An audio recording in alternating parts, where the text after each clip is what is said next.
Hey everyone! So you may have heard Dune Awakening has its own version of treasure hunting, and today I'm going to walk you through exactly how to get started. We're heading into the deep desert to scan for hidden treasure beneath the sands, unearthing rare materials, valuable resources, and even a brand new currency that ties directly into the Landsraad faction rewards. If you're looking for a fun adventure with big payoffs, this is it. So let's get to it. To get started, you'll want to prep your scout thopter. Be sure to equip a scanner because that's the tool that actually reveals buried treasure. For your second module, you have a choice. If you're planning to gather a lot of loot, go with the inventory module to increase your storage capacity. But if you're planning a faster in and out run with only a few stops, a booster can be a better option to help you cover more ground. Once you're loaded up, head into the deep desert. Specifically, you want to fly past the A and B sectors of the map. The treasure doesn't start appearing until you're pretty far out. Once you're in the right area, drop in altitude. You need to be flying low to the ground, close enough to check the sand for icons that will appear after you activate your scanner. When treasure is nearby, you'll start seeing icons pop up in the terrain. Faint visual cues that indicate a hidden cache. From here, it's all about honing in on the precise spot. Once you've zeroed in, land your thopter, hop out, and pull out a compactor. The compactor is the tool you'll use to dig up the treasure container from beneath the surface. If you've ever used one, it's basically a high-powered vacuum that digs deep into the sand and brings your prize to the surface. So, what's actually inside these treasure containers? Well, the loot pool is surprisingly impressive. You can find basic things like Solari, the game's main currency, but there's also a very good chance of scoring rare high-end materials. Think Tier 6 crafting components, refined ingots, and other resources that would normally take serious grinding to get.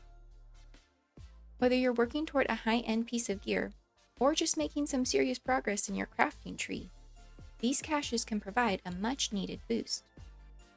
But that's not all.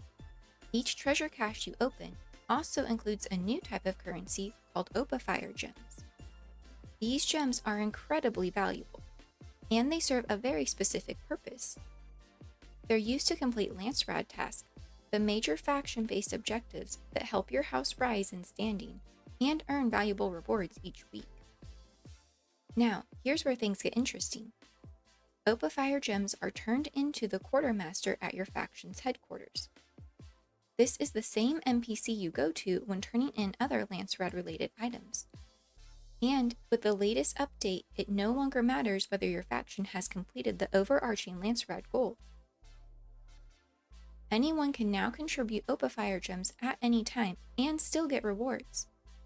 Even if the objective is technically complete, this change makes treasure hunting a viable and consistent way to farm faction rewards without worrying about timing or competition. Once you turn in your gems to the quartermaster, you'll be directed to the second NPC, the house representative, for the active Landsraad task. This person will actually award you the items tied to your contribution. These rewards can include Tier 6 materials, unique crafting items, and other valuable resources that are usually locked behind more difficult or time-consuming content. It's a pretty straightforward loop. Hunt, dig, turn in, get rewarded. Now, a few quick tips to make your treasure runs more efficient. First, know that not every sector in the deep desert contains treasure. There seems to be a pattern. Some areas are more likely to spawn treasure than others.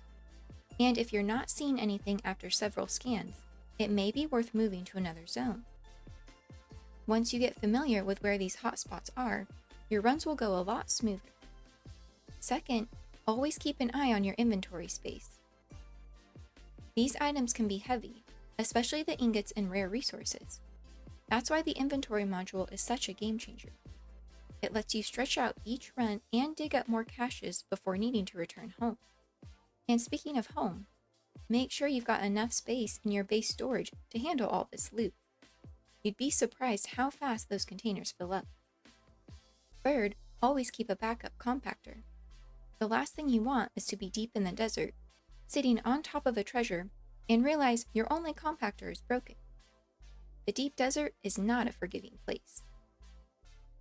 Whether you're in it for the shiny loot, the faction rewards, or just the thrill of discovery, treasure hunting adds a unique twist to getting valuable loot.